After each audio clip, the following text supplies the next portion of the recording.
বিসমিল্লাহির রহমানির রহিম। পরম করুণাময় ও অসীম দয়ালু আল্লাহর নামে শুরু।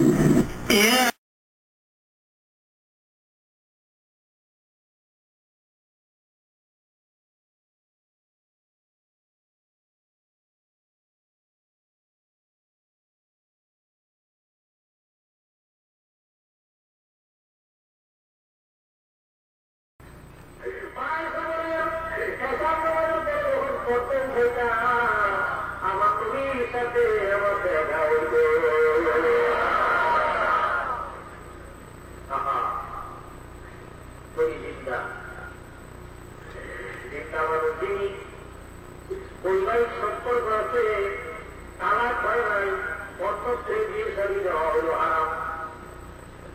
নবী তো জিন্দা, কি ইন্তিজার পরে দেখে জিন্দা, বা আয়সা দেখে জিন্দা, বিয়ের সম্পর্ক আছে নাই, এটি প্রথম কারণ। দ্বিতীয় কারণ হল নবীর সাথে মধ্যে সম্পর্ক হল বাবার সম্পর্ক। বাবার চাইতে দাবি, নবী তো ভাই না। সন্তানের সাথে মায়ের বিয়ে সারি হল হারাম। মায়ের বিয়ে কি হারাম? এই জন্য নবী কি হলেন বাবা আরো বাবা।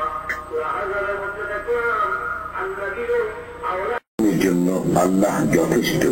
ما كان محمد أبا أحد من رجالكم ولكن رسول الله وخاتم النبيين وكان الله بكل شيء عليما।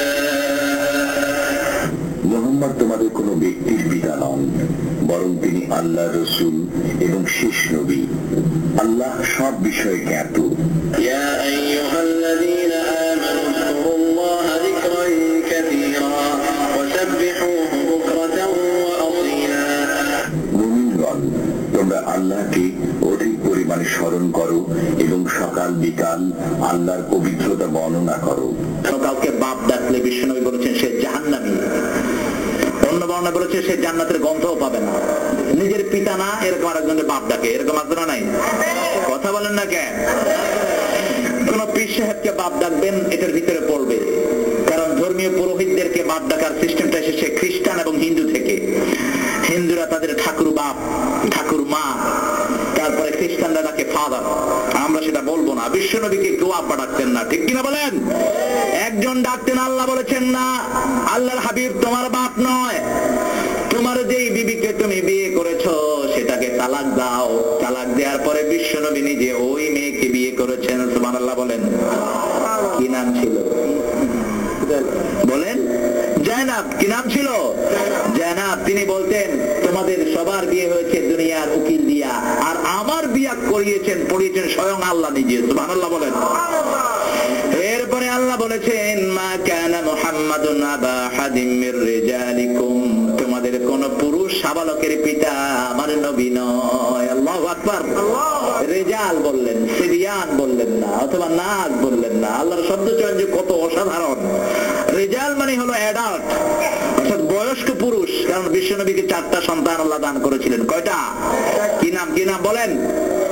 কাসেম বলেন, ইব্রাহিম, আবু তাহের, তৈয়ব। আলহামদুলিল্লাহ বলেন। 4টাকেই নিয়ে গেছেন। মুফাসসিরিনে কেরাম বলছেন নিয়ে গেলেন এই জন্য সকল বড় বড় নবীর ছেলেকেও আল্লাহ নবী বানিয়েছেন, কিন্তু বিশ্ব নবীর ছেলে থাকবে নবী হবে না, এমন তো হতে পারে না। খাতামুন নবীনকে টিকিয়ে রাখার জন্যই বিশ্ব নবীর 4 সন্তানকে আল্লাহ দুনিয়া থেকে নিয়ে গেছে। সুবহানাল্লাহ বলবেন না? আবার আমার নবী বলেছেন যেই পিতামাতা ছোট্টবেলায় শিশু হারায়, ওই শিশুকে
এরা সৎ কাজ করে, মানুষকে সৎ কাজের নির্দেশ দেয়, এরকম গ্রুপ আছে না নাই?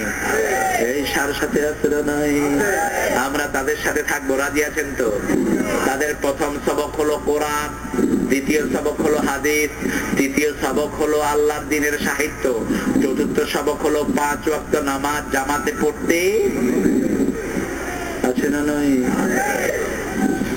মসজিদে বসে জোরে জিকির করার কোন প্রচলন বিশ্বনবী সাল্লাল্লাহু আলাইহি ওয়াসাল্লাম দেন নাই। সিরিয়াতে গেলেন সাহাবী রাদিয়াল্লাহু আনহু ইবনে মাসউদ, কি নাম বললাম? ইবনে মাসউদ। তিনি ছিলেন খুব শুকনা, পাগুলো এত শুকনা ছিল, একজন সাহাবী দেখে বলেন, ইবনে মাসউদ আপনার পাগুলো তো ছাগলের পায়ের মতো। বিশ্বনবী সাল্লাল্লাহু আলাইহি ওয়াসাল্লাম শুনে বললেন, শুনো সাহাবী, আমার এই ইবনে মাসউদের শুকনা পা কিয়ামতের ময়দানে উহুদ পাহাড়ের চেয়ে বেশি ভারী হয়ে যাবে। ইবনে মাসউদ রাদিয়াল্লাহু আনহু দাঁড়ালে যদ্দুর লম্বা হতেন, ওমর ফারুক বসলে উদ্দুর হতেন, এত ছোট্ট ছিলেন। তিনি সিরিয়ার মসজিদে গেলেন বিশ্বনবীর ওফাত মোবারকের 2 মাস পর। কয় মাস? আসরের নামাজ এক মসজিদে আদায় করলেন। আদায় করার পরেই তারা জোরে জোরে জিকির শুরু করেছে, সুবহানাল্লাহ, আলহামদুলিল্লাহ, লা ইলাহা ইল্লাল্লাহ,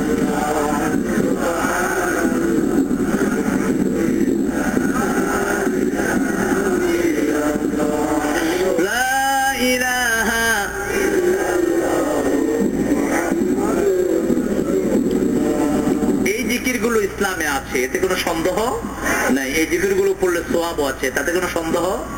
কিন্তু নামাজের পরে বিশ্বনবী কখনো এই জিকিরগুলো জোরে জোরে পড়েন নাই। তিনি দাঁড়িয়ে গেলেন, দাঁড়িয়ে বলছেন, আতারিফুনি, তোমরা কি আমাকে চিনো?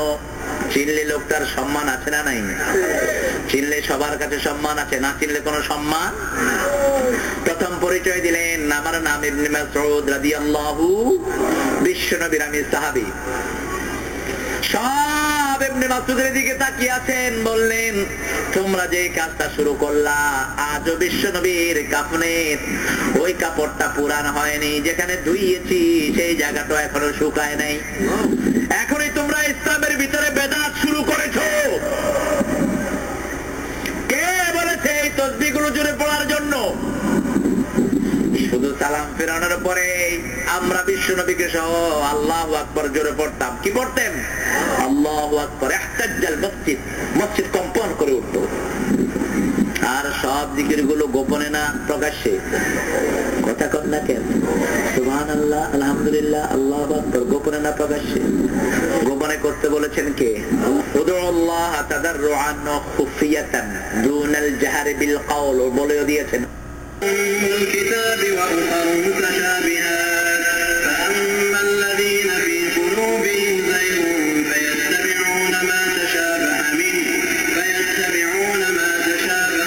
ابتغاء الفتنة وابتغاء تأويله وما يعلم تأويله إلا الله والراسخون في العلم يقولون آمنا به كل من عند ربنا وما يذكر إلا أولو الألباب। তিনি আপনার প্রতি কিতাব নাজিল করেছেন, তাতে কিছু আয়াত রয়েছে সুস্পষ্ট, সেগুলোই কিতাবের আসল অংশ, আর অন্যগুলো রূপক। সুতরাং যাদের অন্তরে কুটিলতা রয়েছে তারা অনুসরণ করে ফিতনা বিস্তার এবং অপব্যাখ্যার উদ্দেশ্যে তন্মধ্যকার রূপকগুলোর, আর সেগুলোর ব্যাখ্যা আল্লাহ ব্যতীত কেউ জানে না। আর যারা জ্ঞানী সুগভীর তারা বলে, আমরা এর প্রতি ঈমান এনেছি, এসবই আমাদের পালনকর্তার পক্ষ থেকে অবতীর্ণ হয়েছে। আর বোধ শক্তি সম্পন্নেরা ছাড়া অন্য কেউ শিক্ষা গ্রহণ করে না।